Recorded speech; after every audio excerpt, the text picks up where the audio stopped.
akan agenda 4. Agenda 4 itu kaitannya dengan aktualisasi dan habituasi. Nah, hari ini kita sampai pada tahapan bimbingan aktualisasi. Bimbingan rancangan aktualisasi. Kalau tidak keliru begitu judul materinya. SPBN klasikal. Ya, bimbingan rancangan ya. Betul nggak? Betul, Pak. Ya. Betul, Pak. Ya, betul, Pak. Nah, sebelum kita masuk pada bimbingan ini, pada pertemuan sebelumnya kita sudah sempat coaching agenda. Artinya dari sekian agenda yang sudah kita pelajari sebelumnya, sikap perilaku bela negara, kemudian nilai-nilai dasar PNS, tambah dengan agenda kedudukan dan peran PNS dalam mendukung terwujudnya smart governance. Nah, itulah bahan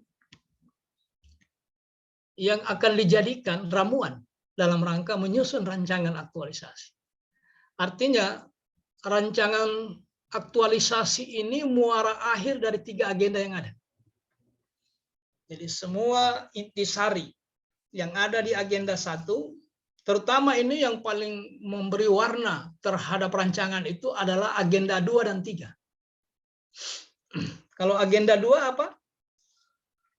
Nilai-nilai dasar PNS. Kemudian ya, akronim yang dipopulerkan itu adalah Berakhlak. Nah, sekarang materi itu sudah sampai kepada Bapak dan Ibu, tinggal bagaimana mengintegrasikannya ke dalam rancangan. Nah, kemudian materi kedudukan dan peran ASN dalam mendukung terwujudnya smart governance. Dua ini agenda yang memberi warna, karena agenda 1, sikap perilaku bela negara, dibuat tersendiri dia. Ada sendiri kegiatannya. Saya kira kita sudah bicarakan, bahkan ada sendiri formatnya, bagaimana mengimplementasikan nilai-nilai bela negara itu, sikap perilaku bela negara dalam kegiatan di tempat tugas masing-masing. Baik, agar pembicaraan ini lebih terfokus, lebih terarah, saya izin share screen dulu.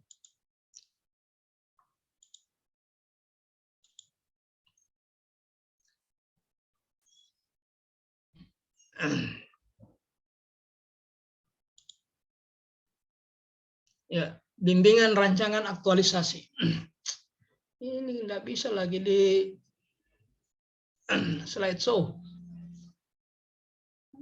Go to setting. Baik, begini juga bisa terbaca ya. Terlihat Bisa, dengan Pak. jelas ya. Bisa, Pak. Baik, kita awali materi ini begini. Rancangan aktualisasi ini sesungguhnya untuk menguatkan fungsinya ASN. Kedudukan dan peran. Kedudukan dan peran kita sebagai ASN melahirkan fungsi. Karena ada kedudukan, maka lahirlah fungsi. Andaikan kedudukan kita bukan PNS, mungkin tidak bukan ini fungsinya. Kebetulan status kita, kedudukan kita pengusaha, wirausaha. Kalau kedudukan kita PNS, maka lahirlah fungsi. Fungsi itu apa? Yang pertama, pelaksana kebijakan publik. Nah, kebijakan publik ini kita sudah bicarakan, paling tidak kalau teman-teman yang ada di pendidikan, maka yang dia eksekusi itu adalah undang-undang tentang pendidikan nasional. Begitu seterusnya.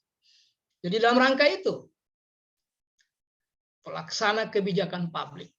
Dari undang-undang diturunkan ke peraturan pemerintah ke permen atau peraturan menteri, sampai dengan perda, provinsi, kabupaten, kota, sampai dengan SK-SK. Nah, yang kedua, ini yang tidak bisa dihindari. Sebagai pelayan publik. Mungkin eksekusi kita ini berada di pelayanan publik ini. Bisa jadi. Semua rancangan yang Bapak dan Ibu tuangkan itu dalam rangka memperbaiki pelayanan publik di tempat tugas masing-masing. Itu artinya kita sedang menguatkan fungsi. Fungsi kita sebagai pelaksana pelayan publik. Dan yang terakhir, perekat pemersatu bangsa. Nah, kira-kira pekerjaan itulah yang ingin kita perbaiki di tempat kita masing-masing. Cara memperbaikinya supaya terukur, dituangkan dalam bentuk rancangan aktualisasi. Kalau hanya diberi judul saja, kemudian kembali ke tempat tugas, besok balik lagi, tidak tahu yang mana mau ditanya. Apa yang mau diukurin? Untuk melihat pencapaiannya. Nah, makanya dibuatlah dia atau dituangkanlah dia dalam rancangan aktualisasi. Olehnya sumber isu yang ingin dibangun itu adalah pertama manajemen ASN. Ya, ini Smart ASN ini istilah terbaru dia ini. Ini barusan angkatan tahun 2022 baru muncul modul Smart ASN. Ya, Smart ASN itu saya pernah lihat modul itu, sudah inilah modul yang paling tebal. Kalau tidak salah ingat itu 264 halaman. Saya juga tidak bisa baca. Makanya Smart ASN ini saya serahkan kepada Bapak dan Ibu untuk menerjemahkannya. Yang pasti Smart ASN ini perspektifnya dua. Whole of government dan pelayanan publik. Jadi sama saja. Kembali ke cara-cara lama, tetapi Smart ini coba nanti Bapak dan Ibu baca itu di kamus populer, lewat Google juga bisa. Apa itu Smart? Smart itu apa? Cerdas, terampil, memiliki wawasan, kemudian cekatan dan seterusnya. Jadi Smart ASN, ASN yang smart dalam hal apa? Membangun whole of government dan melaksanakan pelayanan publik. Jadi ada sumber isu itu ada di manajemen ASN, kemudian di Smart ASN itu perspektifnya dua, WOG dan pelayanan publik. Nah, saya bicara sedikit dulu tentang manajemen ASN, sekedar untuk supaya Bapak dan Ibu dalam rangka merumuskan isu itu benar-benar mengarah, tidak terlalu jauh dari kedudukan dan peran. Ya. Sebenarnya manajemen ASN itu dibuat dalam rangka menghasilkan ASN yang profesional. Siapa itu ASN yang profesional? Sekiranya kita sudah bicarakan.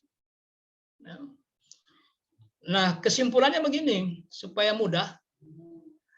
Apabila Bapak dan Ibu mengangkat isu, dan isu itu yang menjadi objeknya adalah PNS, maka dia adalah manajemen ASN. Mau diapakan juga, mau diapakan pun PNS yang ada di tempat tugasnya Ibu, Bapak, mau diprofesionalkan, mau ditanamkan nilai dasar, mau ditanamkan etika profesi, maka itu adalah manajemen ASN.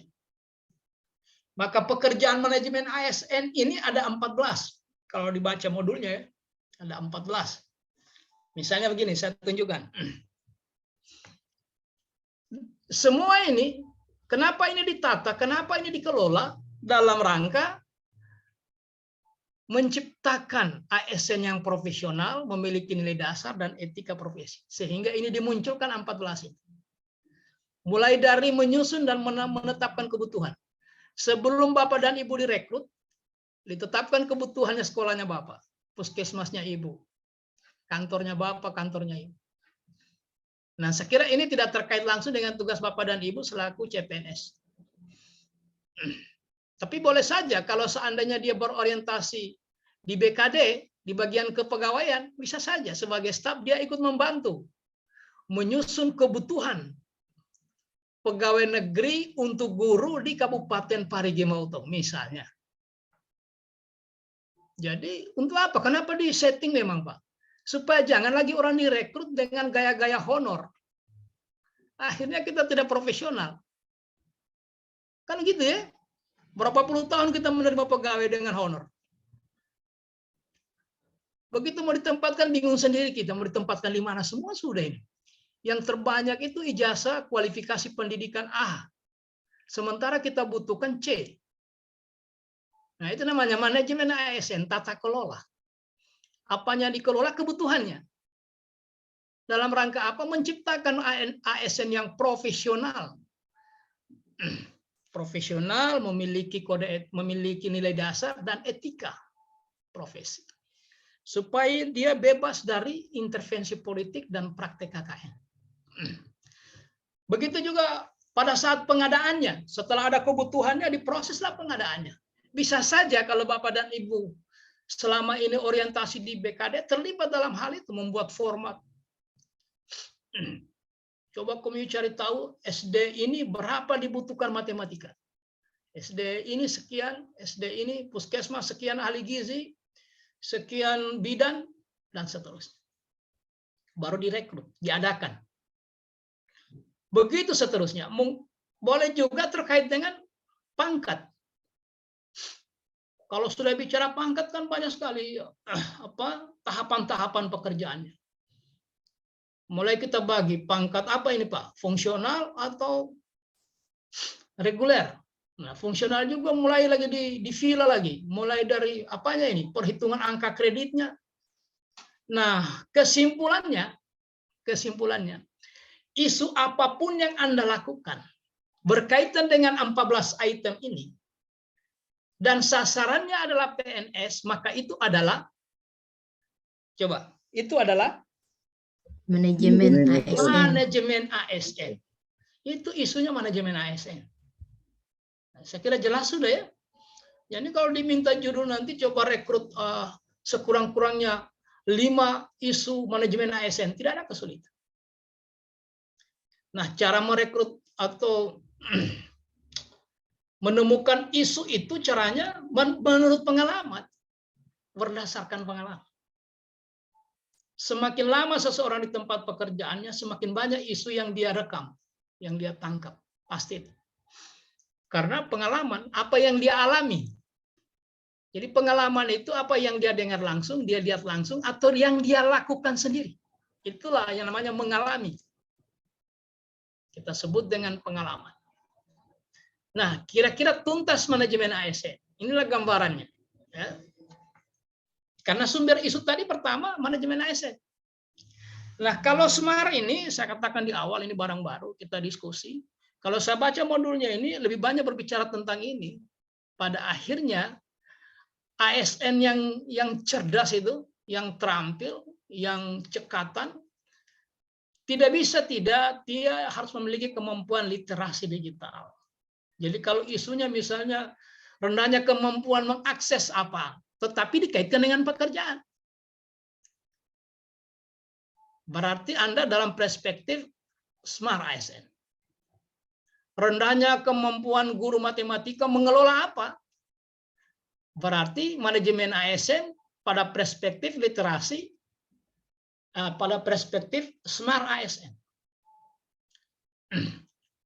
Rendahnya kemampuan murid mengintegrasikan. Apanya yang diintegrasikan? Sulitnya mengkomunikasikan apa dengan orang tua murid. Ya, kira begitu. Dengan berbekal atau berbasis literasi digital. Ini yang baru Bapak. Jadi kita diarahkan ke sana. Dan kita tidak bisa tidak, karena hasil survei dari 62 negara yang disurvei itu oleh salah satu badan internasional, Indonesia di urutan ke-56 dalam penggunaan literasi digital ini di bidang ekonomi. Sehingga kecenderungannya negara ini menjadi pasar. Bukan menjadi produsen, menjadi pasar. Nah, kira-kira ini dalam rangka apa itu? Dalam rangka menciptakan informasi secara aman dan tepat melalui teknologi digital untuk pekerjaan yang layak. Pekerjaan mana itu? Pekerjaannya kita masing-masing. Informasi secara aman dan tepat, bukan hoax, bukan sarasen, bukan ujaran kebencian, bukan. Kira-kira ini SMART-nya. Nah, kalau pelayanan publik, apa itu pelayanan publik? Apapun yang Bapak dan Ibu lakukan. Misalnya, mohon maaf, Pak Bambang ini kerja di mana Pak Bambang? di SMP 3 Bulan Lambunu di SMP Kecamatan 3. Ongka. Semua kan kalau sudah guru pasti di dalam ini kan lebih banyak guru. Nah, kalau guru itu apapun yang Anda lakukan sepanjang sasarannya siswa dan orang tua siswa, nah, maka itu adalah pelayanan publik. Kalau dia guru.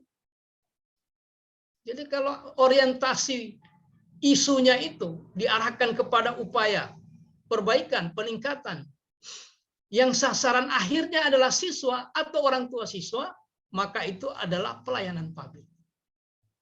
Jadi mudah kita melihat isunya. Oh, isu pelayanan publik. Oh, isu manajemen ASN. Nah, saya katakan di awal tadi, coba lihat. Smart ASN itu dikaitkan dengan dua hal, perspektif WOG dan pelayanan publik. Nah, manajemen ASN sudah ya. Kemudian perspektif smart itu saya menafsirkan ini. Kalau ada tafsir lain boleh.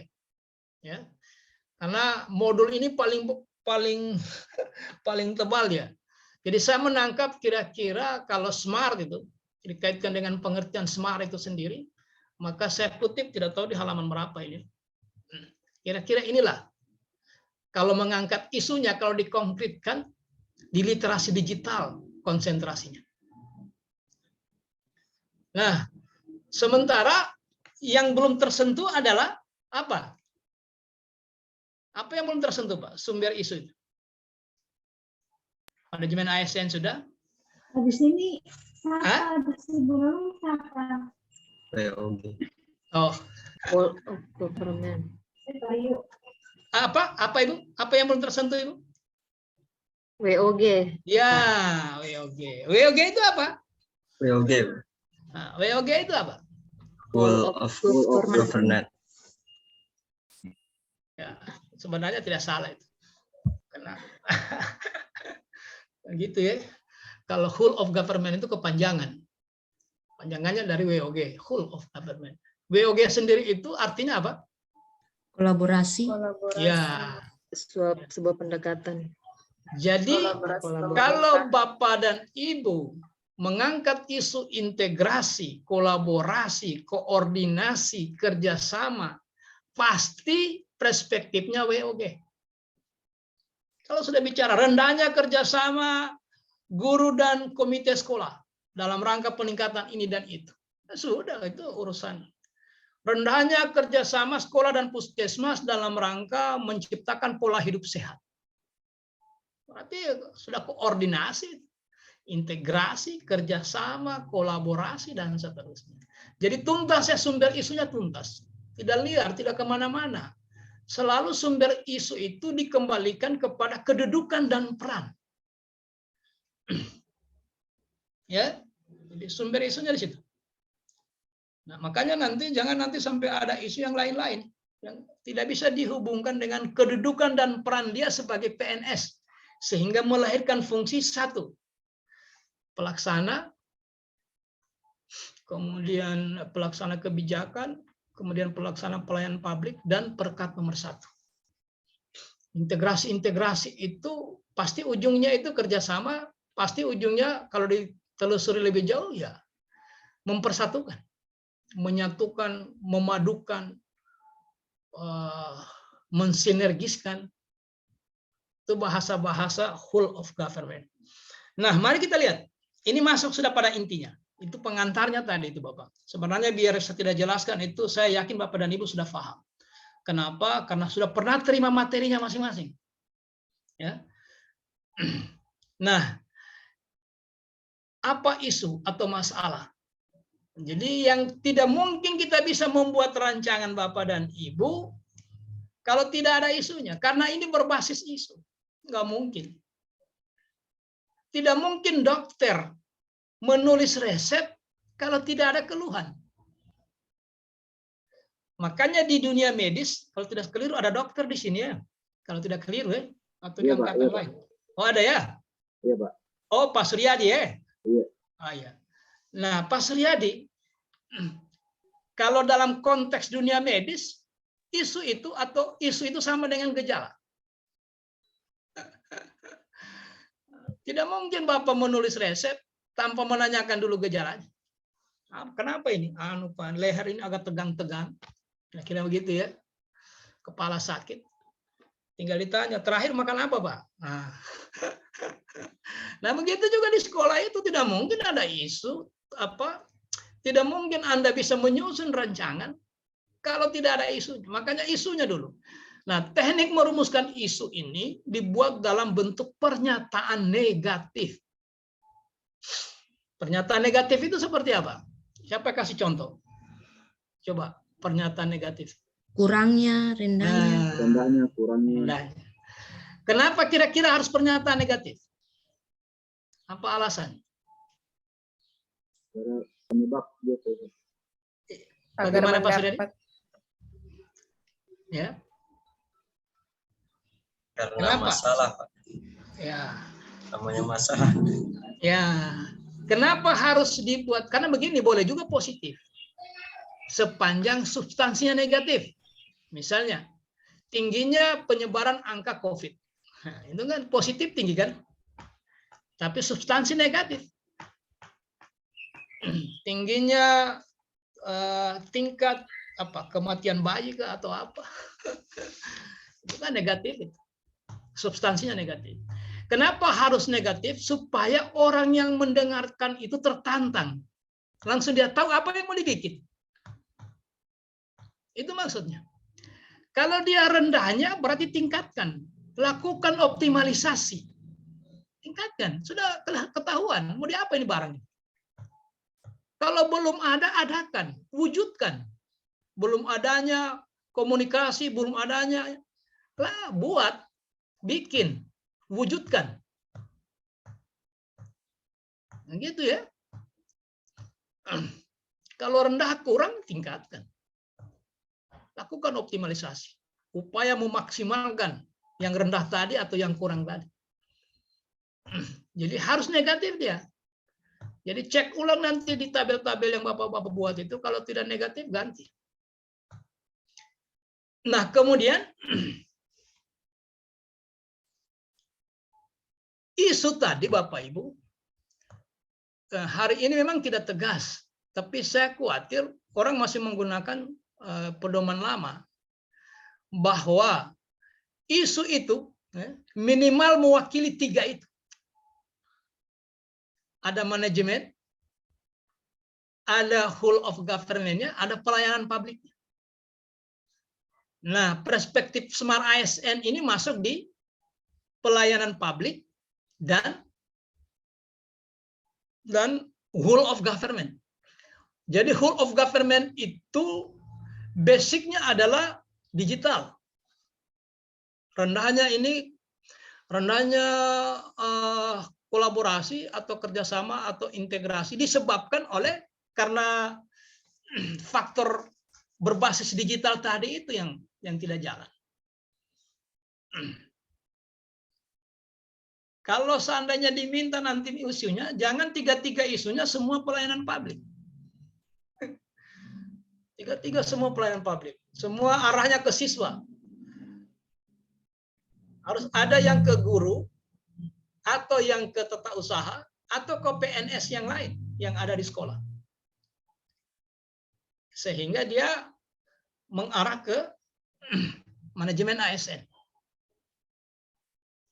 Kemudian ada yang terkait dengan integrasi, koordinasi, kolaborasi, keterpaduan, kerjasama, dan seterusnya. Itu mengisyaratkan isunya whole of government. Nah, setelah itu Bapak dan Ibu memvalidasi isu. Nah, karena ada isunya lebih dari 1, tidak mungkin cuma 1 Bapak Ibu. Tidak mungkin. Kita saja baru beberapa kali pertemuan di room ini ya, sudah ada beberapa isu yang bisa kita angkat. Nah, isu yang terakhir tadi itu ada saja kita terlambat. Kenapa? Karena faktor signal dan lain sebagainya. Itu kan isu Bapak. Seringnya terlambat pertemuan via Zoom. Sudah isu itu. Apakah dia valid? Belum tentu. Karena dia disandingkan dengan isu yang lain. Ada 3 isu yang lain. Ada isu dari sisi pelayanan publik, ada isu dari sisi manajemen ASN, dan ada isu dari sisi kerjasama, koordinasi, kolaborasi, atau whole of government. Mana yang valid? Nah, teknik memvalidkannya, saya kira Bapak dan Ibu sudah salah satu alatnya, sebutkan kata, salah satu alatnya. APKL. APKL. Nah, saya mau sekedar review saja. APKL. Siapa yang bawa materi ini kemarin? Saya kah? Bukan, Pak. Bukan ya, bukan ya. Ya, salah, bukan saya. Pak Yamin, Pak. APKL. Saya tanya Bapak dan Ibu. APKL itu kan selalu menggunakan apa dia? Apa mau terpenuhi, tidak terpenuhi, atau menggunakan skala Likert? Skala Likert. Ya, skala Likert ya. 1 sampai 5 ya. 1 sampai 5. Oke. Untuk menentukan angka 5 dengan 1 itu bagaimana caranya?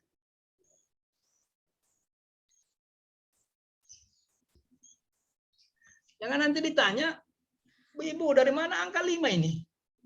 Kenapa ini angkanya 3 itu? Bagaimana menjawab itu? Harus berdasarkan aktual. Ya.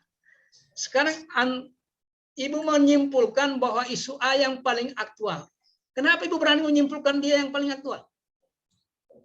Yang misalnya yang aktual, Lagi yang paling hangat dibicarakan. Ya, oke. Dia dapat angka 5 dia. Artinya dari mana Ibu bisa menentukan angka 5-nya? Bagaimana caranya Ibu sehingga sampai pada angka 5 itu? Paling terdampak. Bagaimana Pak?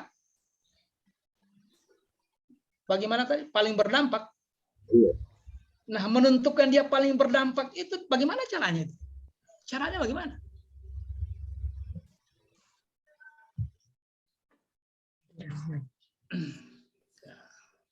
Oke. Apakah Ibu menggunakan APKL, USG, ASTR, ASTRIT, dan lain-lain? Tidak ada masalah. Apakah Ibu menggunakan pendekatan skala Likert atau cukup mencontreng atau mencentang ya, mencentang, terpenuhi, terpenuhi, tidak terpenuhi, kemudian ditotal. Yang ingin saya katakan kepada Bapak dan Ibu, alat itu, baik itu APKL, USG, ASTR, ASTRIT, dan alat-alat yang lain, cara menggunakannya melalui FGD atau brainstorming. Tidak boleh Ibu punya perasaan sendiri. Oh, taruh 5 saja ini. Oh, ini taruh 4. Kalau hanya pakai perasaan sendiri, tidak usah pakai alat. Tidak usah pakai alat. Karena alat ini gunanya adalah mengeliminir. Kalau tidak sampai mengeliminir, paling tidak mengendalikan. Apa yang dia kendalikan? Unsur subjektivitas dalam diri setiap orang. Karena kita kan semua memiliki unsur subjektivitas. Ada dorongan-dorongan masing-masing. Oh, kira-kira ini 4. Kira-kira ini 3. Oh, ini 1 saja. Kalau dikira-kira begitu, tidak usah pakai alat. Ya. Pak dokter, kalau periksa pasien, tidak usah pakai alat-alat yang taruh di telinga itu, kalau mampu mengkira-kira. Nggak usah pakai alat-alat periksa denyut jantung, suruh tarik napas, nggak usah. Kalau mampu mengkira-kira, kira-kira saja. Nah, begitu juga ini. Mana yang paling aktual? Tidak dikira-kira, Bapak. Itu alat yang kita gunakan dalam rangka brainstorming atau curah pendapat atau FGD. FGD siapa dengan siapa? Nah, syarat mendiagnosa itu harus ahli di bidangnya, harus dia paham objek yang didiagnosa. Itu syarat pertama itu. Tidak mungkin orang ekonomi mendiagnosa kesehatannya orang. Tidak mungkin. Biar 100 orang ekonomi di situ, lebih saya percaya 1 orang dokter. Tidak mungkin dokter kita suruh menganalisis harga keseimbangan. Coba bikin kurve harga keseimbangan kakao 6 bulan terakhir. Nggak mungkin. Tapi kalau orang ekonomi yang tarik kurve, kita yakin. Benar itu. Kenapa? Karena memang spesialisnya di situ. Nah, orang-orang yang terlibat dalam FGD ini orang yang paham, bukan kualifikasi pendidikannya sebenarnya, fahamnya dia karena pengalamannya. Kalau dia bicara tentang keberfungsian irigasi, maka yang paham itu adalah penjaga irigasi, anggota kelompok tani, PPL, dan petani itu sendiri. Kalau dia bicara tentang tidak efektifnya atau tidak berkualitasnya bibit, ya itu petani-petani tadi. Bukan jabatannya, bukan insinyur pertaniannya, bukan. Nah, makanya FGD itu kalau Bapak dan Ibu di guru dengan teman-teman guru, benarkah bahwa yang jadi masalah ini media belajar? Atau metode yang digunakan yang tidak pernah variatif? Atau kerjasama antar guru yang bermasalah? Atau memang orang tua murid tidak pernah mengawasi atau paling tidak menanyakan perkembangan belajar anaknya di rumah. Nah, dari sekian isu itu di FGD kan, atau di brainstorming, dicurah pendapatkan dengan pendekatan alat itu. Apakah APKL, apakah itu USG dan seterusnya. Oke. Nah, setelah itu Anda menemukan apa? Setelah di USG apa ditemukan Bapak? Setelah di ya? Core isu. Isu utama. Core isu. Nah, setelah Anda dapatkan core isu, langkah selanjutnya adalah mencari gagasan. Dari gagasan Sebab kreatif. akibatnya. Sebab akibatnya dulu, Pak. ya, harus runut berpikirnya, ya. Belum gagasannya, belum resepnya. Karena yang mau diterapi ini bukan gejalanya. Yang mau diterapi sebab lahirnya gejala. Rendahnya nilai matematika anak siswa itu hanya gejala. Rendah matematikanya. Kenapa rendah? Ini datanya, Pak. Ini data 3 semester terakhir. Rata-rata pencapaian angka tertinggi di sekolah A untuk nilai matematika di bawah 6. Sehingga saya berani mengatakan rendahnya nilai matematika. Siswa kelas sekian di SDN atau di SMP, titik-titik. Nah, itu hanya gejala, Bapak. Hanya keluhan itu. Bukan itu yang mau diperbaiki, bukan. Begitu kalau Pak Suryadi itu, Pak. Ada gejala, demam itu kan hanya gejala. Kenapa dia demam? Boleh jadi amandel. Boleh jadi radang paru-paru. Boleh jadi dia jatuh, salah urat. Boleh jadi karena virus tertentu. Maka untuk memastikan sebab, digunakanlah alat. Jadi gitu Bapak Ibu, ini kita berbicara isu ini. Nanti penguji itu ada yang senangnya, konsennya cuma di sekitar itu. Dia bolak-balik tanya itu. Belum sampai ke sana. Terutama di seminar rencangan itu begitu. Ada penguji yang tipenya seperti itu. Dari mana kau dapatkan angka-angka ini? Oh, saya reka-reka sendiri, Pak. Kalau kami reka-reka sendiri, baru simpulkan sendiri, tidak usah pakai alat. Tidak usah. Nah, ketika Bapak dan Ibu menelusuri sebab menggunakan alat, apa alatnya? Alat bantu. Fishbone. Nah, apa lagi? USG. Mapping. Fishbone, diagram tulang ikan boleh. Kemudian mind map boleh. Causal map boleh. Apalagi? Tree analysis boleh. Mohon masalah. Serangkaian alat itu boleh digunakan. Alat mana saja yang Anda pilih. Tetapi harus menggunakan alat Bapak dan Ibu. Dan alat itu muncul di dokumen. Tidak hanya di cerita, muncul di dokumen. Kelihatan. Di halaman berapa itu? Oh, ada di halaman 7, Pak.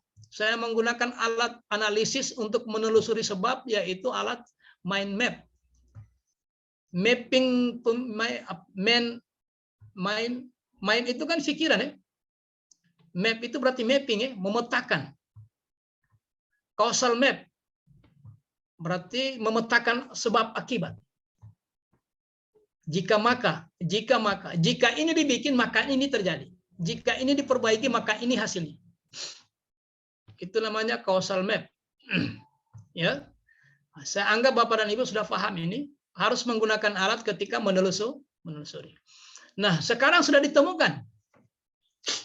Sudah ditemukan beberapa sebab. Misalnya pakai mind map. Nah, kalau misalnya core isunya adalah rendahnya nilai matematika, siswa kelas sekian pada SMP titik-titik, dalam memanfaatkan tulang ikan itu, diagram tulang ikan itu, core isu itu diletakkan di mana? Kepala. Di kepala. Nah, tulang-tulang melahirkan sebab. Misalnya 4 sebabnya. Pertanyaannya, apakah 4 sebab itu Bapak dan Ibu tangani semua atau tidak?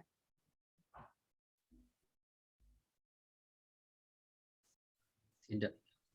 Nah, coba. 4 penyebabnya. 1, uang kurang. 2, tenaga juga tidak berkualitas. 3, waktu terbatas. 4, sarana prasarana tidak kita miliki. Pendek kata, sumber dayanya terbatas.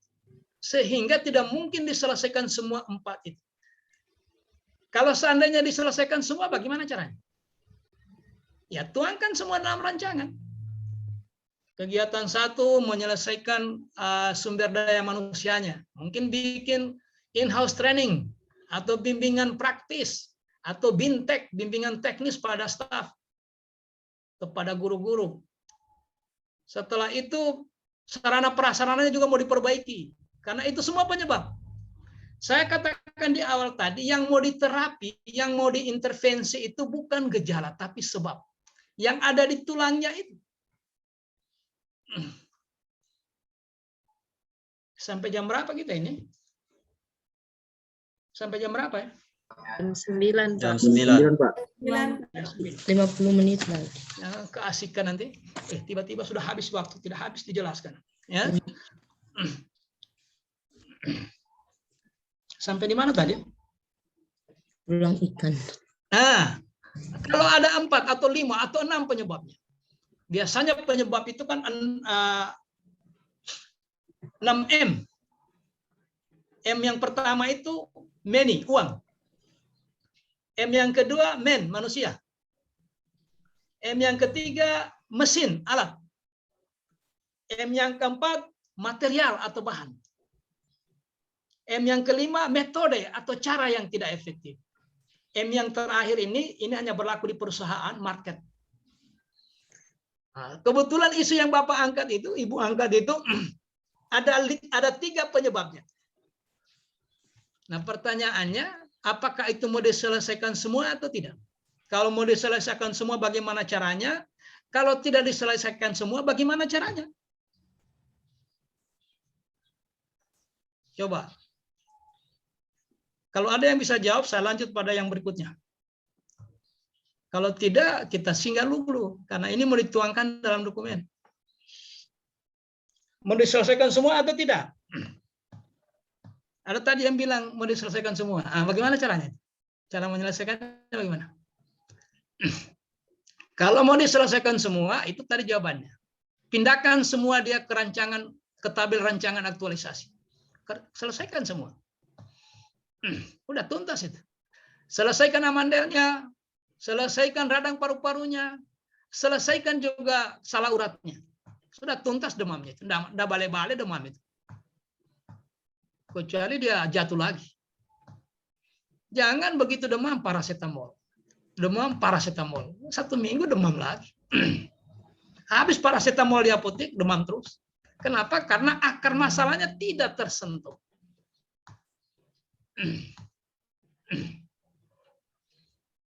Jadi kalau mau diselesaikan semua, geser dia ke rancangan ya. Geser dia ke rancangan.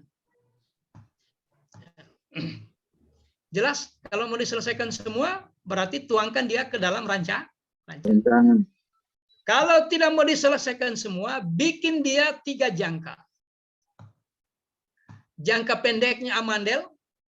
Ini analog ya, jangan nanti semua bicara kesehatan ya. Karena lebih mudah difahami kalau dianalogkan karena mungkin kita semua pernah mengalami demam ya.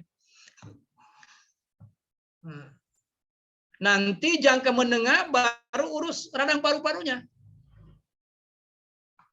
jangka panjang baru yang lain. Karena sumber daya kita terbatas, terutama sumber daya waktu. Karena Bapak dan Ibu aktualisasi itu mulai dari persiapan sampai membuat laporan cuma 30 hari. Jadi harus dihitung sumber daya waktu itu. Pak, kalau saya ambil satu saja, Pak, boleh. Nah, bagaimana caranya kalau cuma satu saja? Pakai alat apa? Mau ambil satu saja. Karena hasil brainstorming itu ada 3 penyebab hasil brainstorming. Hasil curah pendapat. Semua orang bertahan. Wah, ini Pak, menurut kita Pak, yang penyebabnya turunnya ini pendapatan petani, hasil panen coklat atau hasil panen budidaya ikan, ini gara-gara bibitnya yang tidak berkualitas. Dia bilang tidak, bukan cuma karena bibit Pak. Ini karena faktor air kita yang tidak berkualitas. Dia bilang tidak, ini pakan. Akhirnya diskusinya alot, semua nilainya tinggi, akhirnya menjadi penyebab semua. Ada 3 penyebabnya rendahnya produktivitas ikan air tawar. Misalnya ya. Kalau di Parigi ya kurang ya, kalau di Sigi itu hampir semua desa itu ada kolam-kolam air tawar. Karena memang satu-satunya kabupaten yang tidak ada laut di Sulawesi Tengah, Sigi. Nah, saya sering melintas. Jadi kalau begitu, kalau dia 3, maka gunakanlah USG untuk menemukan penyebab utama. Mana yang dominan, maka abaikan sementara yang lain.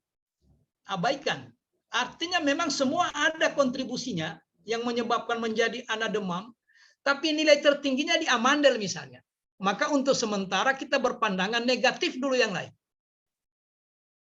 Ada memang pengaruh virus, tapi itu tidak seberapa. Ada juga memang pengaruh dia pernah jatuh waktu di SD, kelas 1. Tetapi yang paling jelas ini amandel. Menurut alat. Hasil diskusi dengan tim, amandel. Maka dalam jangka pendek, amandel. Nah, kira-kira begitu. Kenapa nilai matematikanya rendah? Penyebabnya 1, partisipasi orang tua rendah dalam mengawasi anaknya. Yang kedua, gurunya kurang kreatif menggunakan media belajar. Yang ketiga, faktor siswanya. Kenapa siswanya itu? Motivasi siswa memanfaatkan perpustakaan rendah. Ada 3 penyebabnya sehingga rata-rata nilai mereka rendah. Oke, sudah. Nah, saran saya, kalau 3 penyebab itu memang diyakini kalau 3 itu selesai semua tuntas, maka bawalah dia ke jangka menengah dan jangka panjang. Karena Bapak dan Ibu nanti diminta ada RTL, rencana tindak lanjut, pasca Latsar, pasca diklat. Apa rencana selanjutnya terkait dengan gagasannya Ibu kemarin itu? Mau diapakan lagi seterusnya? Supaya ada jaminan keberlanjutan. Ciri-ciri inovasi yang baik itu dia berkelanjutan. Oke? Nah, sekarang setelah ketemu yang core tadi itu bukan isunya ya, penyebab yang core. Karena ada 2 ya, ada core isu. Setelah ditelusuri ketemu dengan core penyebab. Atau penyebab dominan atau penyebab utama. Kalau sudah ketemu itu baru Bapak dan Ibu merumuskan apa? Apa yang mau dirumuskan? Sudah ketemu penyebabnya, penyebab yang paling Gagasan. Karena Pak Dokter sudah sampai pada kesimpulan ini amandel, maka bikinlah resep untuk menyelesaikan amandel. Karena sudah sampai pada kesimpulan akhir, sudah alat sudah menunjukkan, diskusi kasus juga sudah kita sampai pada kesimpulan amandel. Nah, bikinlah resep. Muncullah gagasan kreatif yang inovatif. Jadi apa gagasannya Pak? Mau sosialisasi. Sosialisasi bagaimana? Saya mau kumpulkan orang tua siswa Pak. Kalau itu gagasannya tidak kreatif. Sangat tidak kreatif dan tidak inovatif. Yang kita minta itu gagasan kreatif dan inovatif. Berpikir kreatif itu proses, dan melahirkan hal-hal yang inovatif itu adalah proyek. Hasil dari proses itu adalah proyek. Jadi coba paksa kemampuan berpikir, melahirkan hal-hal yang inovatif. Jangan pakai cara-cara lama lagi. Jadi mau diapakan ini anak ini, nanti diundang orang tuanya. Itu kan cara lama itu. Sudah dilakukan semua orang, semua guru sejak tahun 70-an. Kalau ada anak-anak nakal dipanggil orang tuanya ke sekolah. Dimediasi. Kalau itu lagi yang dibikin tidak inovatif, tidak kreatif kita. Nah, yang paling sulit menurut saya adalah menemukan hal-hal yang bersifat inovatif. Itulah pekerjaannya Bapak dan Ibu. Kalau menemukan penyebab tidak sulit. Tapi ketika mengkreasi gagasan, itu yang tidak gampang. Karena kita diminta hal-hal yang inovatif. Kalau menggunakan cara lama sudah banyak contohnya. Banyak contohnya. Bikin pamflet. Kan contoh sudah lama, dari dulu sudah ada itu. Jadi pekerjaan beratnya Bapak dan Ibu memaksakan kemampuan berpikir, melahirkan hal-hal yang inovatif. Tetapi tidak sekedar inovasi, lantas azas manfaatnya rendah. Tidak memiliki kemampuan efektif menyelesaikan isu. Ya. Nah, kalau sudah ada gagasannya, sudah temukan gagasannya misalnya, gagasan kreatifnya sudah ada, maka langkah selanjutnya apa? Apa langkah selanjutnya, Bapak? Menyusun Sudah ada rancangan gagasan. kegiatan. Rancangan kegiatan. Gagasan itu kan masih dalam tataran pemikiran, konsep. Maka supaya dia menjadi aktual, maka dia harus didaratkan pada tataran operasional. Dalam rangka mewujudkan gagasan menjadi realita, maka muncullah sejumlah pekerjaan. Kalau hanya gagasan, semua orang bisa, Bapak. Semua orang bisa kalau cuma gagasan. Orang Palu bilang naupuritesa, berhenti di wacana. Habis di wacana saja. Tetapi Bapak dan Ibu menemukan gagasan bukan untuk berwacana, bukan. Harus dibumikan, didaratkan pada tataran operasional. Maka muncullah pekerjaan. Pekerjaan itu untuk apa? Merealisasikan gagasan. Artinya tidak pernah ada pekerjaan kalau tidak ada gagasan. Tidak mungkin ada pekerjaan kalau tidak ada gagasan. Apa gagasannya, Pak? Saya mau berkebun dalam rangka mengantisipasi kurangnya pendapatan. Nah, kalau sudah dia bilang berkebun, tinggal diimplementasikan. Cari lahan, buka lahan, pagar, cari bibit, tanam, pelihara. Jelas pekerjaannya. Bagaimana ini supaya siswa ini, Pak, nilai matematikanya stabil dari semester ke semester? Bikin pekerjaan. Bikin pekerjaan. Nah, pekerjaan itulah yang disebut dengan rancangan aktualisasi. Oke? Itulah rancangan aktualisasi. Ingat, sekali lagi saya ulangi. Tidak mungkin, ini secara garis besar ya, tidak mungkin ada pekerjaan kalau tidak ada gagasan. Tidak mungkin ada gagasan kalau tidak ada isu.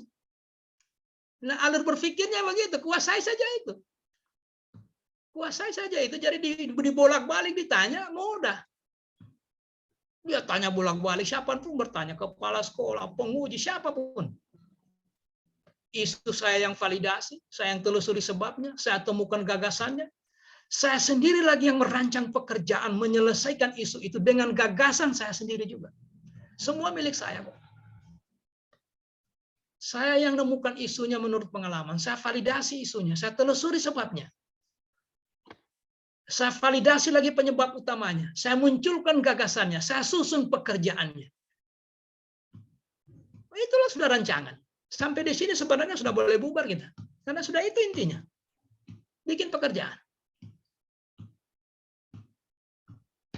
Sudah itu intinya, Bapak. Ini berhari-hari kita pertemuan, berhari-hari. Makanya Bapak dan Ibu kalau serius mengerjakan soal yang ada di Kolabjar itu, karena saya sudah rancang ke arah sana dia.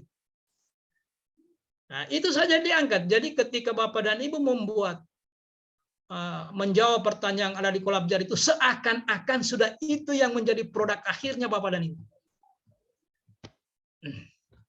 Jadi itu juga yang di store, itu juga nanti yang disempurnakan pada saat bimbingan coaching ya. Karena ada nanti bimbingan nanti. Bapak dan Ibu nanti dikembalikan ke coach masing-masing. Nah, begini caranya menyusun Bapak Ibu. Nah, kegiatan itu Bapak, nanti kita sudah bicara tentang bagaimana ini, bagaimana penerapan mengaktualisasikan nilai berakhlak mana, kemudian apa dan siapa. Nah, ini dulu saya bicarakan dulu. Begitu Bapak dan Ibu sudah menemukan gagasan, ya sudah ada gagasannya, mau bikin bintek misalnya, supaya stafnya teman-teman perawatnya Pak Suryadi ini bekerja sesuai dengan standar SOP-nya dokter. Ternyata masih banyak ada staf-staf yang membackup pekerjaannya Pak Suryadi ini yang tidak paham hal-hal yang bersifat teknis. Kalau dia bersifat teknis, maka bimbingan teknis. Oh, mereka ini perlu dibimbing cara memanfaatkan alat ini. Ini yang saya lihat agak rendah kemampuannya. Kira-kira begitu ya. Nah, begitu kita temukan itu gagasannya, maka terbayang siapa semua yang terlibat di pekerjaan. Ya. Orang-orang yang terlibat dalam pekerjaan itu nanti. Begitu Komio bilang mau bangun kebun. Nah, siapa semua kira-kira orang yang bisa membantu Bapak dan Ibu dalam rangka merealisasikan kebun tadi yang masih dalam bentuk gagasan itu. Begitu kita mengatakan mau bangun rumah, maka terbayang siapa semua yang terlibat kalau kita bangun rumah. Coba sebutkan orang-orang yang terlibat kalau Bapak dan Ibu mau bangun rumah. Tukang. Nah, tukang. Apa lagi? Pemerintah desa. Apa itu, Pak? Pemerintah desa. Pemerintah desa boleh juga izinnya ya, kalau masih. Sekarang kita mau bangun rumah ini, mau bangun rumah. Sudah sepakat dengan sama itu mau bangun rumah. Maka sudah betul tadi itu. Yang pertama tadi apa itu, Ibu? Tukang. Yang kedua, Ibu punya toko bangunan sendiri? Ya, membeli Punya pasir sendiri? kerjasama dengan beli tidak punya bahan. pasir tuh, tidak punya bahkan lahan juga baru mau dicari. Jadi harus siapkan semua itu. Nah, kira-kira begitu. Nah, jadi orang-orang yang terlibat itulah namanya stakeholders.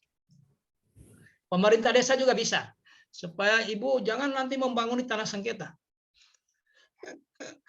Tanya dulu Pak RT. Pak RT, betulkah tanah ini yang dia jualin, yang saya beliin? Oke ya. Nah, sekarang yang saya mau bicarakan supaya konkret ya. Saya masukkan dulu di sini dia. Saya lompat dulu satu ini. Saya lompat dulu ini, masukkan di sini. Jadi unit kerja puskesmas titik-titik atau SMP titik-titik. Identifikasi isu. 1, manajemen ASN. 2, pelayanan publik. 3, whole of government dalam perspektif smart ASN. Tetapi di sini sudah kurangnya, belum adanya, lemahnya, tidak efektifnya, mahalnya, sulitnya. Sudah begitu semua bahasa di situ, Ibu Dede. Nah, begitu semua bahasanya. Jangan lagi nanti pernyataannya, apa isunya? Rendah, buruknya pelayanan publik. Apa itu buruknya pelayanan publik? Tidak terukur. Memang itu negatif, tapi tidak terukur. Buruk itu juga tidak terukur, pelayanan publik itu juga tidak terukur. Maka isunya harus terukur. Apa isunya, Pak? Apa isunya, Bapak? Pak, banyaknya kerikil-kerikil tajam. Apa itu? Yang terukur. Kalau orientasinya ke siswa, kenapa siswa itu? Kenapa dia? Kalau masalahnya di guru, kenapa guru di sana? Kenapa? Terukur ya. Nah, itu 1, 2, 3 ini harus terukur sudah ya. Lemahnya dukungan tenaga administrasi atau tata usaha dalam hal apa itu? Sehingga berpengaruh pada nilai matematika. Ya, harus terukur.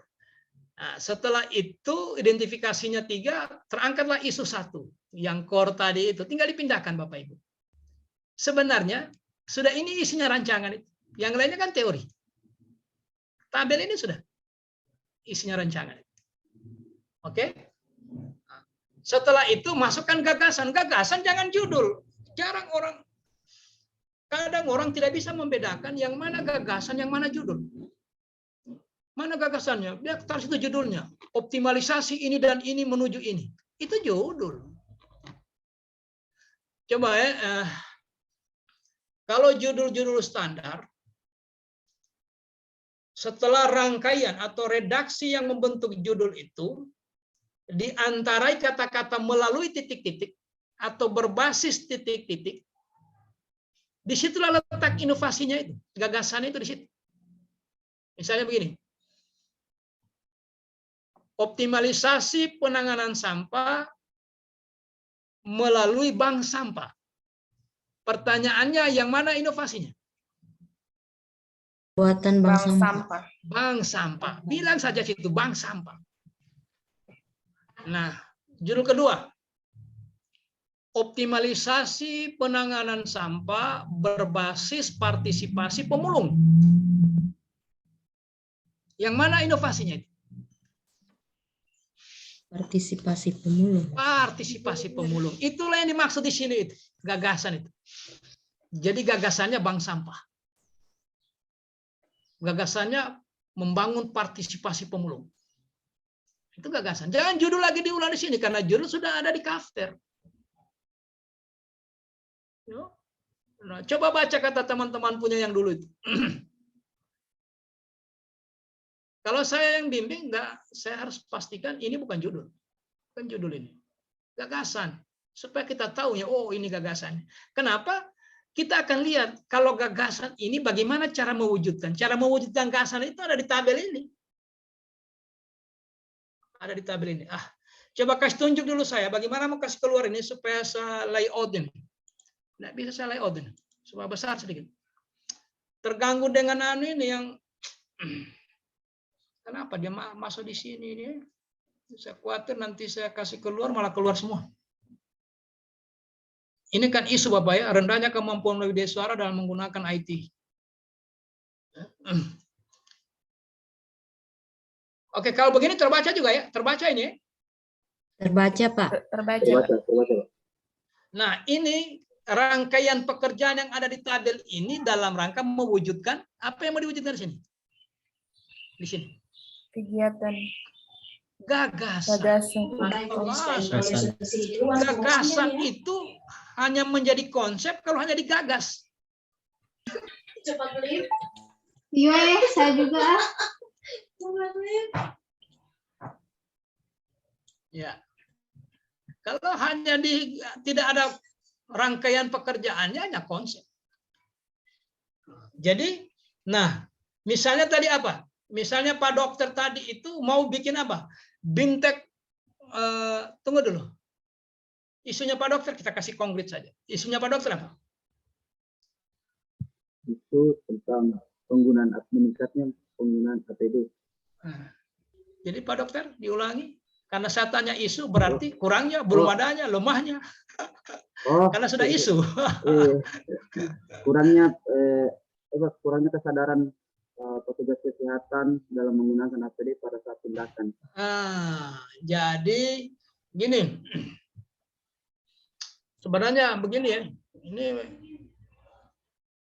saya katakan tadi itu isu itu harus terukur. Terukur dia. Kalau kita menggunakan kata kesadaran, nah mengukurnya itu bagaimana ya? Orang sadar dengan tidak sadar itu. Kalau pengetahuan, pemahaman masih bisa diukur. Itu maksud saya, skill bisa diukur. Partisipasi bisa diukur, karena ada teorinya. Karena kalau kesadaran, Nah, berdiskusi panjang kita itu, Pak. Karena sadar versi agama berbeda, sadar versi hukum berbeda juga, sadar versi kesehatan. Kalau versi kesehatan itu orang siuman, setelah dia pingsan, sadar dia. Ya saja begitu makna sadar itu. Setelah dia kehilangan sesaat kehilangan apa? Nggak tahu bagaimana cara memformulasikan bahasa medisnya itu. Kesadaran agama itu, kalau kesadaran agama dia pernah melakukan kesalahan, kemudian dia bertobat dan tidak mengulangi. Itu kan kesadaran itu dari sisi. Kalau kesadaran dari sisi hukum, dia belum mengalami, tetapi dia tahu ada hukumnya, dia taat pada hukum. Itu kesadaran dari sisi hukum. Jadi makanya sekali lagi saya katakan, isu itu harus terukur. Kalau itu yang Bapak maksud, harusnya perlu ada informasi awal. Apakah memang pemahaman mereka yang rendah sehingga mereka merasa tidak penting menggunakan itu, atau disiplinnya yang rendah menggunakan alat? Disiplinnya. Nah, kalau dia sudah tahu ini betapa besar manfaatnya menggunakan alat ini dalam rangka mencegah mereka dari tularan virus-virus lain. Misalnya ya, dia sudah paham, tapi dia tidak mau lakukan. Berarti ini urusan disiplinnya. Nah, kalau disiplin, paling mudah diukur. Tidak usah pakai teori, bacalah saja PP 53 sudah ketahuan itu, indikator disiplin itu. Misalnya rendahnya disiplin ya, disiplin petugas. Tapi harus sebutkan ya, jangan sampai nanti orang menyimpulkan di seluruh rumah sakit itu ya. Di mana Pak Dokter bertugas?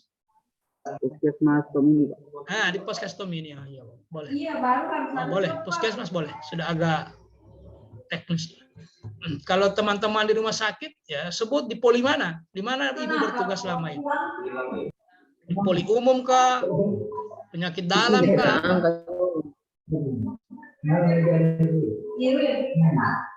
Halo, assalamualaikum. Eki minta maaf leh, Oh ini dari provinsi ya? Oke.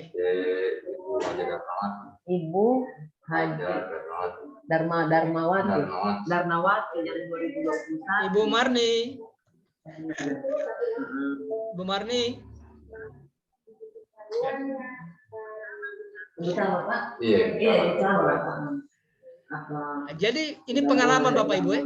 Dengan menangkap pengalaman ini muncul lagi isu baru. Salah satu kelemahannya virtual itu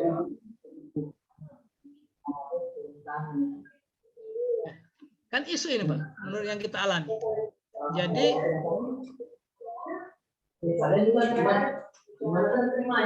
Ibu Marni, di-unmute dulu leh.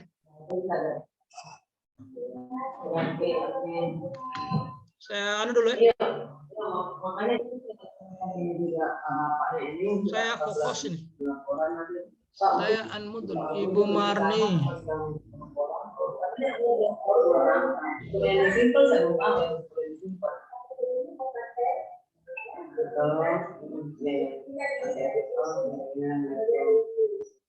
Aduh, udah bisa tiada akses. Kenapa saya tiada akses sana?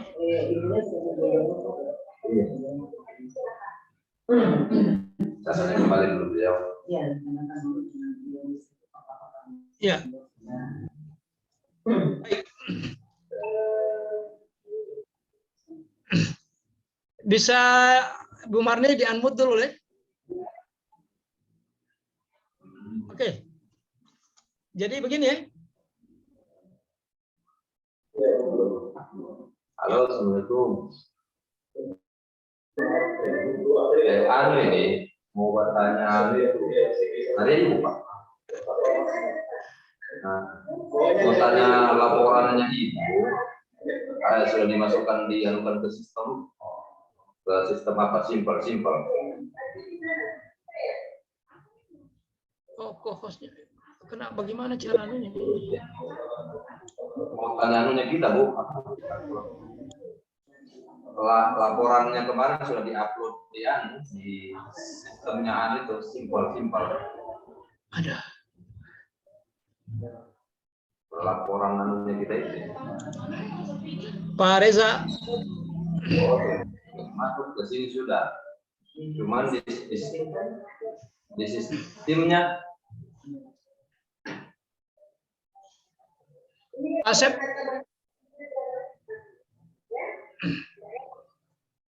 Baik.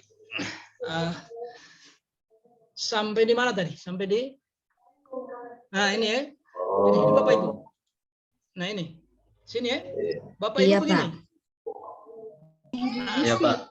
Ya, gagasannya sudah muncul, maka bikinlah tahapan pekerjaannya. Nah, misalnya tadi Bapak Ibu tidak terganggu ya. Mudah-mudahan pakai anu saja, pakai apa namanya itu. Pak Dokter tidak terganggu karena pakai anu ya. Cuman dia tahu sudah Khawatir nanti kalau sudah orang.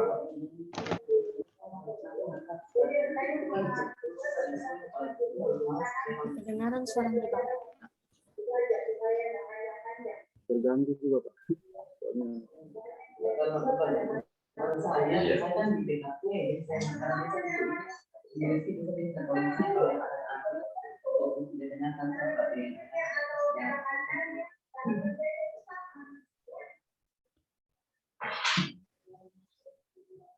baik. Nanya kemarin. Kalau laporannya tidak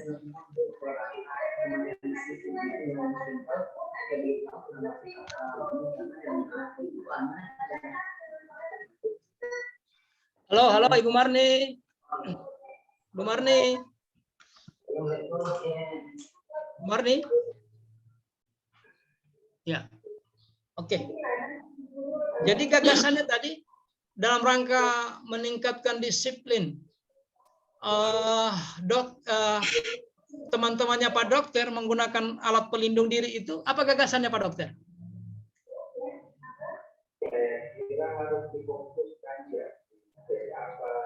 Apa gagasannya Pak Dokter? Menggunakan literasi digital dalam. Oh iya. Supaya mereka nanti Saya terulang-ulang bisa dikonkretkan itu literasi digital yang Pak Dokter maksud itu seperti apa? Seperti membuat YouTube dalam bentuk video dalam penggunaan APD yang benar. Oh, edukasi melalui itu ya. Edukasi melalui apa? Tutorial atau apa ya istilahnya gitu ya? Tutorial. Edukasi sebenarnya. Edukasi tutorial. Pemanfaatan boleh. Nah, dalam rangka mewujudkan itu, coba perhatikan. Ini kenapa ya? Ini sama saja. Gagasannya Bapak dan Ibu di sekolah dengan di rumah sakit, di medis sama saja. Cara mewujudkannya. Perhatikan ini baik-baik. Mohon ya, konsen ya. Tadi kan sudah di sini gagasannya itu adalah edukasi pemanfaatan APD melalui tutorial. Jadi sebenarnya gagasannya tutorial edukasi.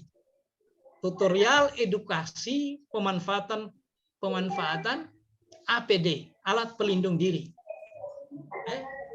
Jadi tutorialnya itu yang gagasannya Pak Dokter. Ya. Nah, dalam rangka mewujudkan tutorial itu, maka apa yang mau dipekerjakan? Apa yang mau dibikin? Jadi satu, ada dua ini kolom yang harus diperhatikan ya. Ada dua kolom penting sekali ini Pak. Pertama, kegiatan. Nah, kegiatan itu tidak mungkin kurang dari 3. Sekurang-kurangnya 3. Kalau dia menggunakan pendekatan manajemen. Sekurang-kurangnya 3. Coba sebutkan apa semua 3 itu. Sekurang-kurangnya kalau di manajemen. Yang pertama rencanakan. Yang kedua laksanakan. Pelaksanaan dengan evaluasi mungkin Pak. Yang ketiga evaluasi. Paling sedikit 3 itu. Paling sedikit. Nah, kalau saya tidak menggunakan pendekatan manajemen, semua yang namanya kegiatan, apabila melahirkan beberapa tahapan, maka dia layak menjadi kegiatan. Sehingga kegiatannya bisa menjadi 5, 7, dan seterusnya. Misalnya satu ini kegiatan pertama adalah persiapan. Nah, begini, jangan persiapan. Ingat, baik di kegiatan maupun di tahapan, semua menggunakan kata kerja. Karena ini pekerjaan. Tidak mungkin ditemukan di sini kata sifat. Kata kerja dia. Nah, karena dia kata kerja, ciri-cirinya diawali dengan awalan me.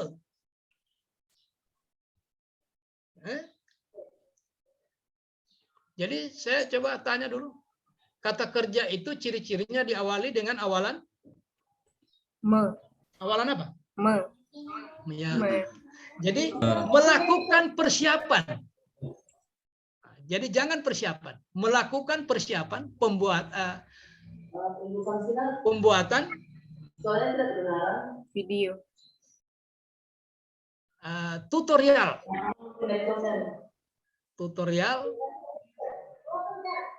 pemanfaatan APD. Biar panjang tidak apa-apa. Itu melakukan persiapan ya. Nah, tahapannya satu. Tahapannya itu Pak Dokter harus diketahui oleh atasannya. Tidak bisa. Sekalipun itu tugasnya Bapak dan Ibu guru matematika, tapi kepala sekolah tahu kenapa Anda melakukan perubahan di situ. Karena setahu saya dulu kalau matematika itu mengajarnya dimulai dari sini ke sini ke sini. Kenapa tiba-tiba ada perubahan? Nah, supaya diketahui oleh kepala sekolah atau atasannya Bapak dan Ibu, maka tahapan pertama yang dilakukan adalah apa? Koordinasi dan kepala sekolah. Konsultasi. Ya, ini. Berkonsultasi dan mentor. Ya, konsultasi dengan mentor. Itu kalau koordinasi Bapak, kalau kita selevel.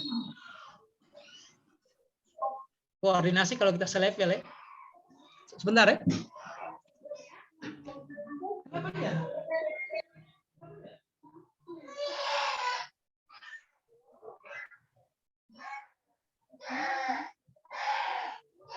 Dengar Bu suara ibu, cuman dia untuk melakukan suaranya itu tidak benar tidak Bu.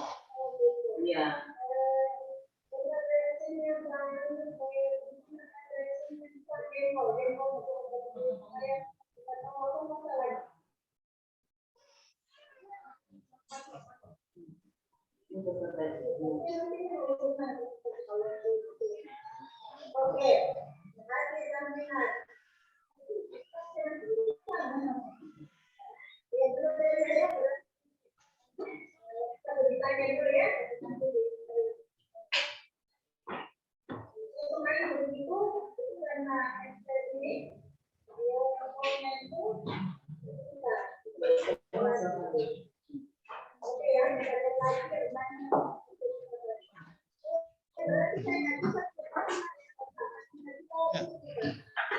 Baik, jadi tadi kan menghadap mentor ya. Jadi kalau ke mentor itu menghadap konsultasi, jangan koordinasi ya. Kalau dengan teman guru koordinasi, teman dokter koordinasi, ya, karena selevel. Nah setelah itu apa lagi disiapkan? Kaitannya dengan persiapan Pak Dokter. Buatlah pekerjaan ini. Setelah disetujui Pak Mentor, bikinlah lagi tahapan berikutnya, ya. Oke? Persiapan semua.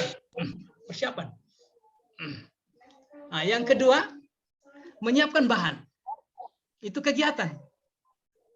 Kegiatan menyiapkan bahan. Nah, bahan yang diperlukan dalam rangka menyusun tutorial tadi apa semua? 1, 2, 3, 4. Ya, minimal 3. Minimal 3 tahapan. Jadi Pak Dokter setelah ada bahannya, desainlah dia. Desain dia. Nah, mendesain itu apa semua diperlukan. Ini hanya contoh ya. Nah, setelah Anda desain, uji coba dia. Kegiatan berikutnya. Nah, setelah final, Begitu final, kegiatan kelima sudah, kegiatan kelima kalau tidak salah, implementasikan dia. Setelah diimplementasikan, kegiatan keenam evaluasi. Oke. Nah, yang paling penting, ini yang tidak kalah pentingnya. Ingat sekali lagi, apa yang diaktualisasikan? Apa yang diaktualisasikan? Gagasan, Ya, Pak. Apa yang diaktualisasikan? kegiatan, Nilai-nilai. Nilai-nilai dasar, jangan lupa. Bukan kegiatan, nilai-nilai dasar. Jangan terjebak. Karena ini pekerjaan berat, seakan-akan itu yang diaktualisasikan. Bukan. Ibu Marni, Ibu Marni, Ibu Marni, Ibu co-host, Ibu. telepon mungkin.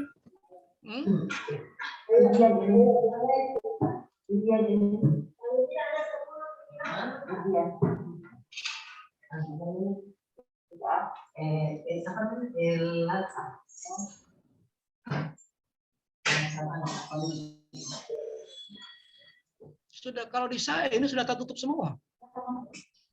Oh, masih ada satu. Tiba saya. Aduh, masih ada. Oh iya, kalau bisa kita anu dulu Ibu. Kita unmute dulu, Bu. Nah. Jadi begini, Bu. Karena yang diaktualisasikan itu adalah nilai dasar. Ingat nilai dasar ya. Maka lihat tabelnya, lihat tabel keterkaitan substansi mata pelatihan. Ini dihubungkan dengan apa dia ini? Tahapan. Nilai dasar itu hubungkan dengan tahapan. Di tahapan-tahapan pekerjaan menghadap mentor, apa semua tadi di sini ini dihubungkan dengan nilai dasar, diintegrasikan dengan nilai dasar. Inilah pekerjaan yang paling penting dari Bapak dan Ibu. Gagasan dengan kegiatan itu hanya sarana. Yang penting itu mengintegrasikan nilai dasar. Jadi sekali lagi Bapak, Pak Dokter, tolong ya. Ibu Reza, tolong ya. Nah, coba lihat. Yang tabel 5 ini, Bapak dan Ibu harus mampu menghubungkannya dengan tabel 3. Jadi isinya itu nilai dasar. Begitu seterusnya, sampai di tabel di kolom 7, coba lihat kolom 7. Kolom 7 ya, sudah lihat kolom 7 ya? Ini harus mampu Bapak dan Ibu menghubungkannya dengan lalu Ibu Nova juga dia kegiatan. itu dia itu.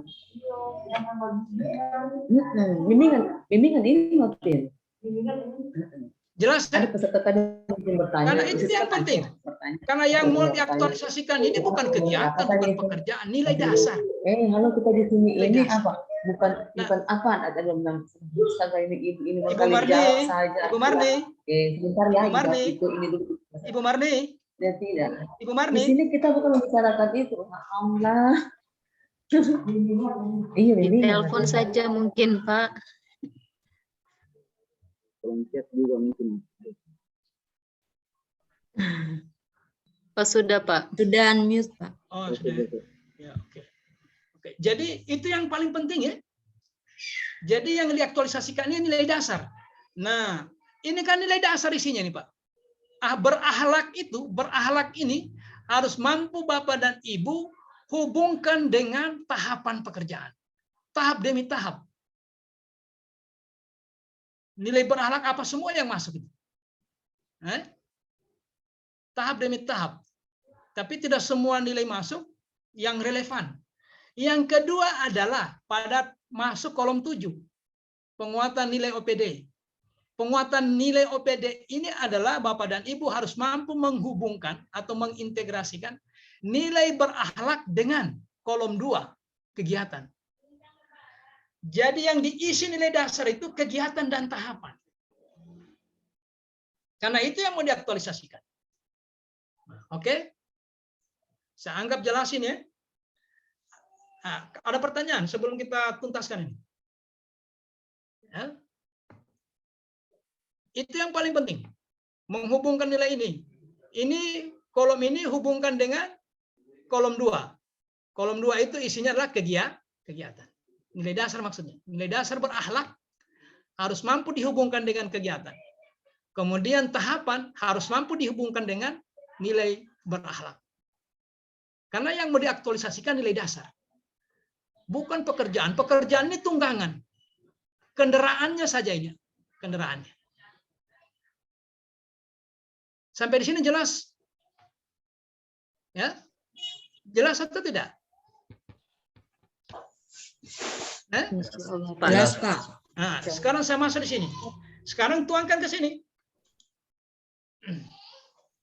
Latar belakang ini, ya, ini kan teori ini.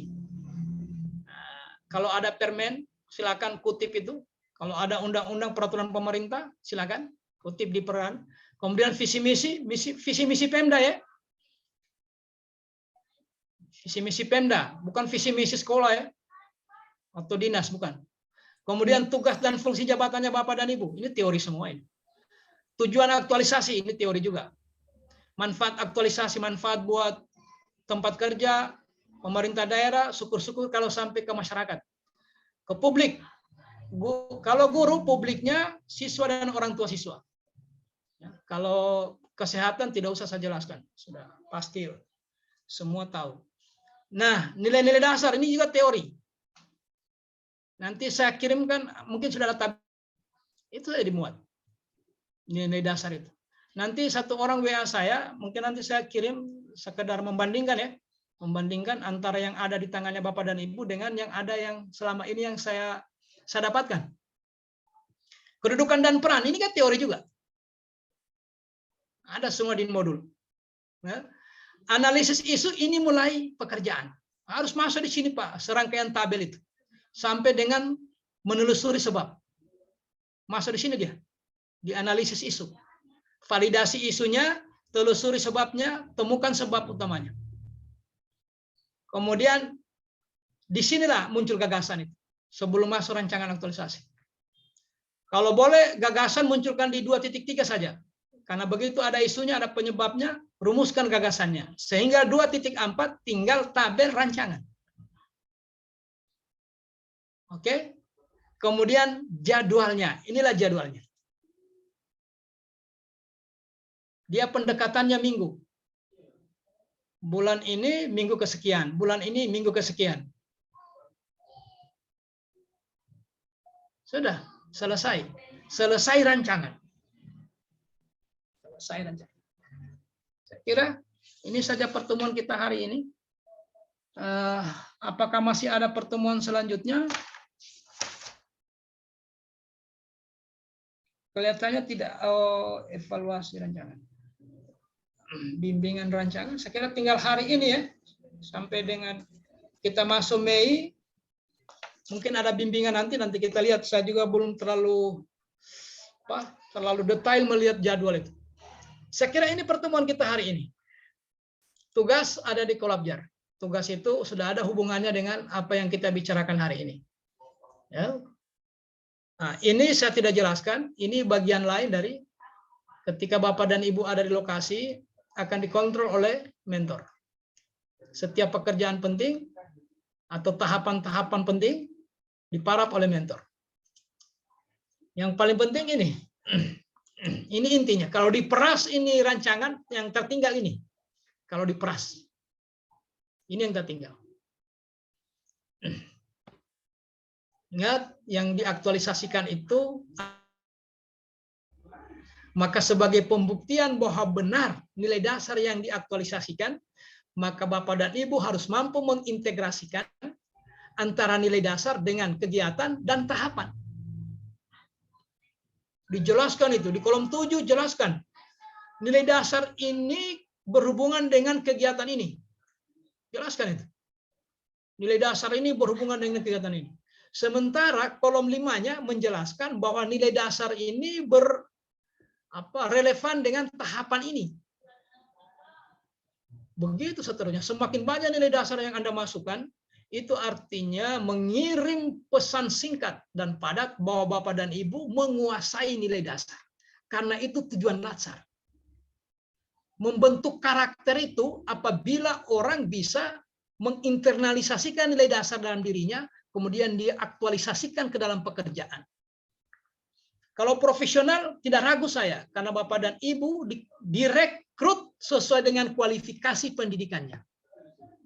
Pasti profesional dia, ahli di bidangnya, pasti.